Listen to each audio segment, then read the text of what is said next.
top fives are hard. You know, everybody has things on their list for different reasons. Do we want to Rochambeau for who goes first? Rock, paper, scissors, shoot. Rock, paper, scissors, shoot. Yeah. And for those listening, I won.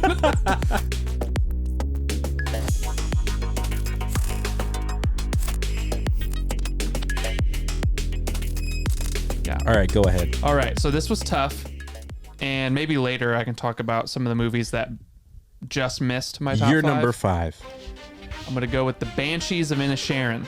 Ooh, okay. This was a tough one because, and this is gonna be a general theme of like My Banshees is much higher on my list. Yeah. By the way, this is gonna be a general theme for me of like what differentiates like movies like from 6 through 10 and like 5 through 1. You know, is movies that leave me like coming back to them, and like movies that I constantly like chew on and revisit in my head. I just thought it was a really profound examination of like art and life and how you spend your life. And there's 2 ways of looking at the world, which is there's the kind of like, I'm going to be in the moment. I'm kind of like going to enjoy things. But then there's, I want my life to have meaning, like ultimate purpose, and I want to leave something behind, and how we kind of like all alternate between those 2 paths of there's this kind of existential dread of what is my life going to amount to? What am I going to leave behind? What's of worth? And then there's the, well, that kind of thinking is only going to cause me misery. So I'm going to be in the moment. I don't need to have huge ambitions because it's just about enjoying what's in front of me.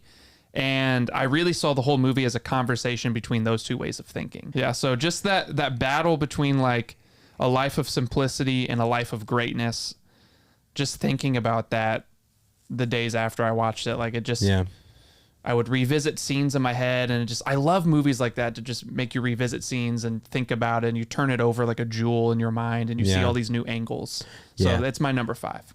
That's awesome. Okay. So my number 5, man, this was tough to do the 5, but ultimately I ended up with the Batman at number 5 for me. Can't go wrong with that. I loved the world building that happened.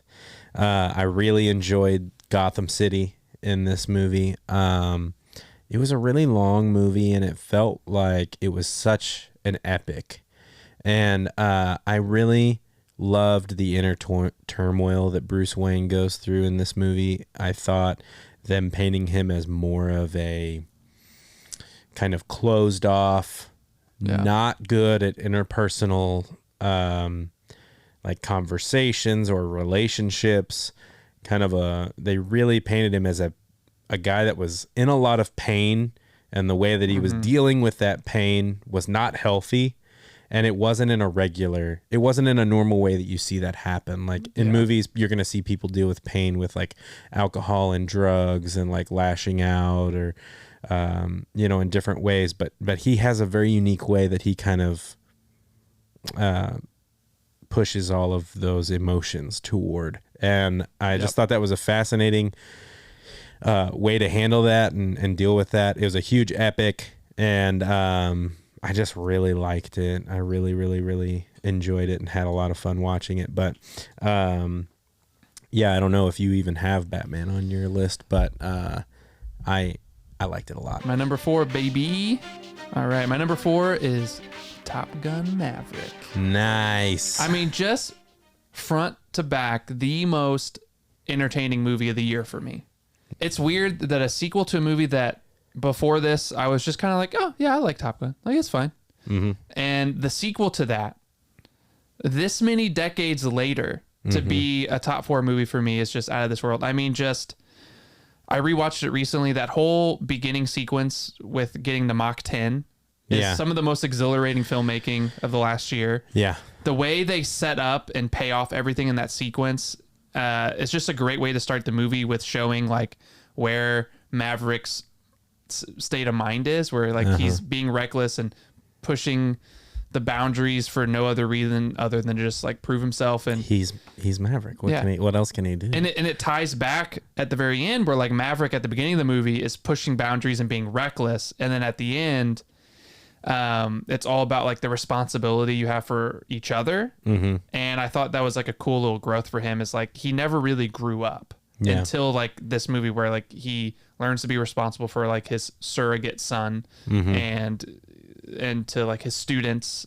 And I just thought it was a great way to like kick off that character in a very exhilarating way. And the flying sequences were just intense and beautifully shot, and just the training montage, like, it had everything you wanted. And it really did, and more. Yeah, for a movie of that scale, to like understand character well enough and to build those kind of character interactions in an engaging way, and it not feel kind of goofy like the original movie does, and they could kind of like make it a little bit more serious without sacrificing the fun, I think was a cool accomplishment. Well, my number 4 is Barbarians. Ooh. We went and saw Barbarian together, and it was so much fun. That people throw around the horror movie term, I think, you know, where it's like, that's, yes, you like horror movies. Yeah. But I find a lot of new horror movies aren't all that horrifying. Right. And, you know, there's a slasher, there's a murderer, there's, you know, somebody killing people or whatever, blah, blah, blah. But I felt horror in this movie. It was horrifying. There were things happening in the movie that were horrifying. And I felt like it was a true, like, you can call that a horror movie. Yeah. Because I feel like a lot of the more popular recent horror movies have all been like using the same template. Mm-hmm. So it was really nice to get a movie that starts with that template and then just kind of like breaks it. Yep. And then it leaves you so off guard that you're like so susceptible to the surprises it has. Exactly. Yeah. I just thought, I loved it. I thought it was super well made. I really enjoyed, pretty much, I just enjoyed everything about it. I liked that there were like not super famous people in it. And the one probably most famous person was thrown in there and not really like... Talk about a surprise. They didn't really advertise a lot that he was going to be even in the movie. I'm sure that it was out there. That reveal, like that cut and reveal is probably my favorite movie moment of the year, like, honestly. It was so good. And I think a good horror movie should have at least a couple of very funny moments in it. All right. My number 3 is The Northman. Okay, mine too. Yeah, so I love that he just stuck to that Viking point of view, the way they see the world, immersed you in it. Yeah. But then just even on top of that, like, I just thought so many of the sequences were so well filmed and well crafted. And there were some surprises too, like, I don't know, like I thought it was going to be more of a serious drama for most of its runtime, but then you get to this point where he breaks into like a crypt and he has a fight with a bone, like a ghost. Skeleton, like a skeleton ghost, and it's like almost like a video game cutscene, you know? And I love how the movie blurs the line between fantasy and reality. Yeah, and then you're like, was that real? Did he actually fight with that thing? And because like, the movie has such a attention to detail, and it tries in a lot of ways to be historically accurate to how it may have been. And, you know, no movie that is a period piece can be 100%, you know, like accurate about every single little thing. But this movie got really close. And I love the idea of just like, we are kind of steeped in this this is reality. Like, this is how the Vikings would have rode. This is how the Vikings would have taken over a village, or, you know, kind of this. And then all of a sudden we break into this sort of fantasy. Yeah, fantastical. Yeah. And because that was real to them. But that to them, yes, that was very accurate. Like the Valkyrie, like that would have been, they believed that to be the way that life was. This movie ends, and I'm getting into it. Okay. This movie ends with a final battle at the bottom of a volcano. Yeah. Anyone who didn't put that in their top 5 or like it, like, I don't want to hang out with you. Okay, so I'm sorry. So here is the next thing I'm going to tell you, which is going to blow your mind, I think. So I was rewatching The Northman. No surprise really here. I was forcing Carly, my wife, to watch The Northman. She didn't love it. Not a huge shocker there, you know. Yeah, she's not a true Viking. So we were talking about it, and my father-in-law, Carly's dad, overheard our conversation. It was like, what movie is this? And we were like, Northman. I told him all about it. You know, I got all excited. And he was like, what's it on? You know, and people ask that question all the time without actually going and watching the movie. So I told him whatever. So I see him like 3 days later and he's like, I watched The Northman. And I was like, oh, you did? Wow. Like, what'd you think? And he was like, that was terrible. I was like, what? What are you talking about? He was like, that was maybe the worst movie I've ever seen. So he must love Tom Cruise movies then, if he likes people running. I mean, the master of running. And let me just say, perfect little segue into my number 2. Oh, there you go. Go right ahead. Top Gun Maverick. Oh, yeah, baby. I loved this movie. I thought it was one of the best movies of the year, like I said before. Now, does John like Top Gun? I don't know. I don't even want to. I'm too scared to bring it up. But no, one of the best movies of the year. So stinking entertaining. I loved how at the end of the movie they take you on like almost a separate little adventure of that movie. And sorry, I'm getting a call and it's distracting me. She knows better to not call during the podcast recording. Yeah, no kidding. No, but I thought that they did a really great job of representing each character. There were a lot of characters in Top Gun Maverick, and they represented each of them well so that I had kind of a personal tie to each of them. Like I cared about each character. And I think sometimes in a movie that is of that scale, it's easy to get lost in the shuffle. And I thought each character was well represented and like they gave them enough story to like have you care about them by the end of the movie, so that you didn't want, there wasn't one that you're like, oh wow, we can just sacrifice that one, and that's not that big of a deal. Such a feel good movie too. Right? It really is. All right, and that was your number 2. That's my number 2, baby. All right, my number 2, Steven Spielberg, baby. Oh yeah, The Fabelmans. I have not yet seen The Fabelmans, but I know I'm going to love it. Yeah. I know it. Here's the thing, and I actually hopefully can get a video essay out on this pretty soon, but everyone kind of went into this movie thinking, oh, this is going to be Steven Spielberg kind of, you know, flattering himself and making a movie about how great of a prodigy he was at making movies. And it's going to touch on his parents' divorce, but it's going to be just kind of like by the numbers, kind of autobiography, talking about how great movies are. And like everyone is like, this is about the magic of movies. Sure. And when you watch the movie, there is a hint of that. But actually what Steven Spielberg is doing here is actually very more self-reflective and self-critical, honestly. Yeah. And I think there's actually a lot of darkness to this movie that's under the surface.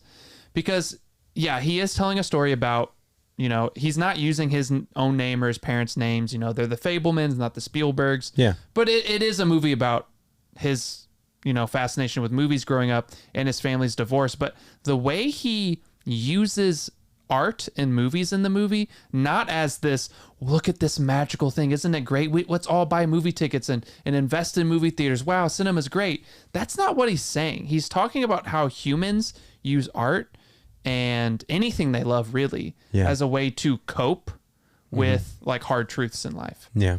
And he uses movies, like he treats movies as like almost this like very like, it's almost like the atomic bomb. It's like you could use this for like terrible things, like if you're not careful.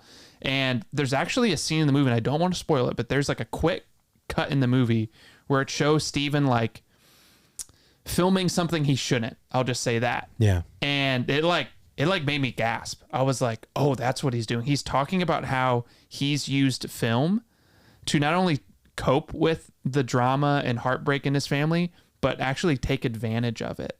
Just, I could go on and on about this movie. There's just so much. And gosh, no one shoots a movie like Steven Spielberg does. Like he's just the king. So you ready for my number 1? Bring it. I'm going with Banshees for number 1. Oh, that's right. Okay. Yeah. I'm going with Banshees. I'm not. No disagreement there. Here's the deal in this movie. It surprised me a little bit.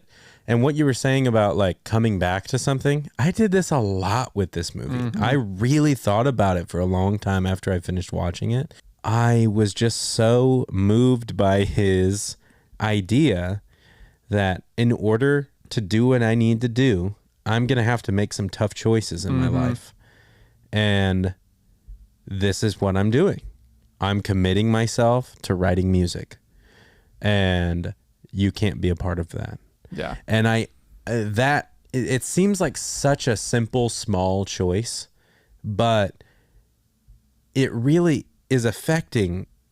And especially if you're anyone that endeavors to make anything or to write anything or to do anything like that, it really is such an extreme way of dealing with, I don't have time to make this or to do this, kind of using that as an excuse. And it's such an extreme way of like, I'm going to give this my all because it's like what I'm supposed to do. Yeah.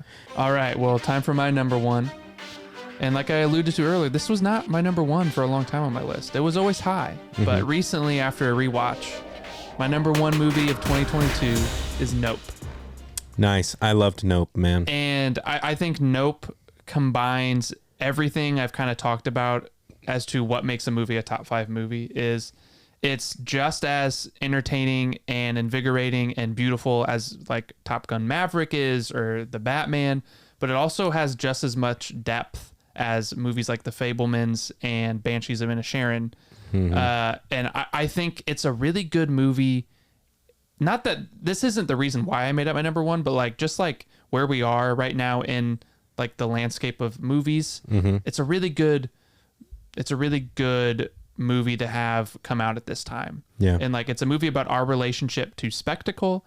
It's a movie about how, in the film industry, a lot of people get overlooked and consumed in really ugly, terrible ways, and how it's all done for the name of entertainment. Mm-hmm. And it has all that to say, but it's still just a wild ride. Super original. Yeah, I loved it. It was probably... It just was outside your top 5. It was really battling on my list, yeah. But yeah. So that was 2022, baby. Yeah, man. Well, I'm looking forward to 2023.